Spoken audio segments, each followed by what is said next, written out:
Like many people, my inspiration and love of a city is influenced by the richness in architecture and the compelling histories which unify all cities across the world. If you take London as an example, which is such an eclectic mix of architecture, in very few skylines could you spot so many styles and periods from when multiple generations have left their mark. And it's our responsibility, I feel, as today's designers to study and take inspiration from our surroundings to inform our own work and projects before we, as part of this generation, make our contributions to a city. For me, drawing is the best method to study a place. I find drawing is to examine, understand, and then interpret a subject. I like my drawings to be as thorough as possible and to capture every detail, right down to a single brick or joint.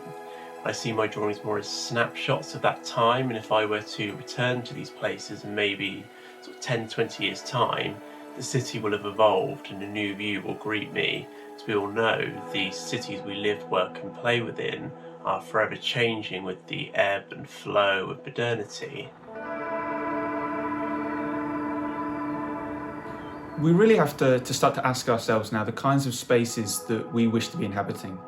The design of where we would like to live is becoming this intrinsic process where ideas need to be born from looking at both the macro and the micro scale. Street Tree Pod seeks to offer this fresh conceptual insight into urbanisation and community living within London, and it's challenging both the current housing crisis and the growing pollution issues within the city. Self-sufficient, low-impact urban tree pods merge the house and the streetscape together, and they facilitate humans' innate attraction that we kind of all have towards nature and biodiversity, along with really focusing on the importance of wellness and sustainable architecture.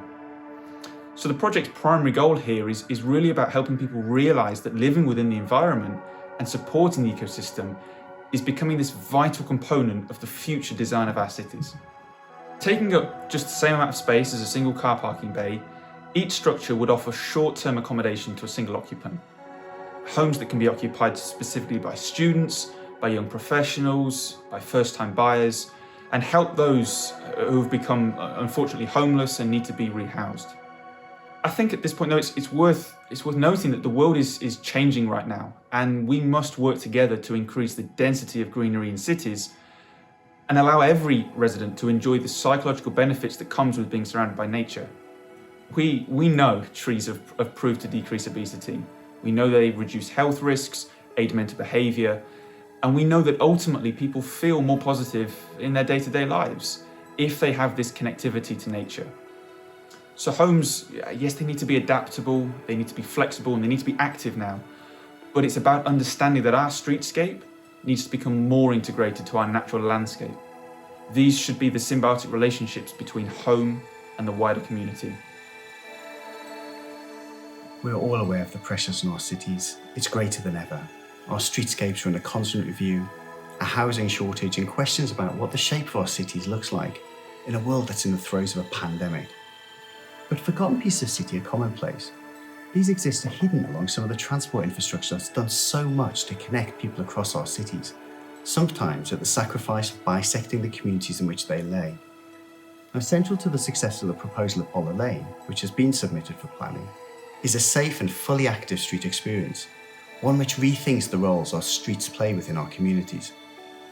With all the servicing and vehicle access taken off Boller Lane, the street has been transformed through a generous landscape public realm, connecting a series of pocket gardens along its length. And our vision to reinforce the identity of the area is the provision of maker spaces which line the southern ground floor experience. These spaces not only provide employment for the area, but build on the heritage of our making industry, allowing small-scale businesses to thrive. And Boller Lane adopts a healthy streets approach, minimising car use and promoting green transport set within generous public realm. Now, we all acknowledge the success that any development has will be the ownership the communities have to their surroundings and the social glue that binds them together. However, social isolation is a hidden pandemic in London, with more and more people living alone. And recent events have surely highlighted to us all the importance of our social infrastructure and how that affects our wellness. Now, at Boller Lane, we've created a range of spaces and places where residents can socialise based around a theme of wellness. The response to the pandemic has raised many questions about how we should design buildings going forward. And it seems pretty clear that in this age of uncertainty, more than ever, we must look to providing flexible buildings, which are easy to adapt and kind to the environment. In the future of our workspace, it's under constant review. However, it seems logical that the deep planned building may have a limited role going forward.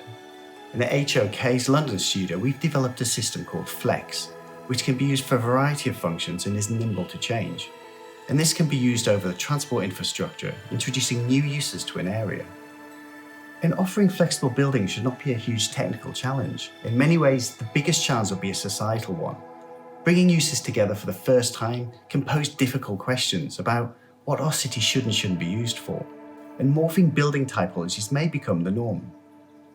Now, we believe part of discussing and addressing the questions is to understand the wider societal need. It's estimated 1,000 rough sleepers take the streets of London each night, and we all need to work together to address the needs of others to provide design solutions which help to make our communities stronger and fairer in doing so. And the future of our streets depends on more than just great design. Making sure everyone has a safe home is paramount to the success of our cities and communities.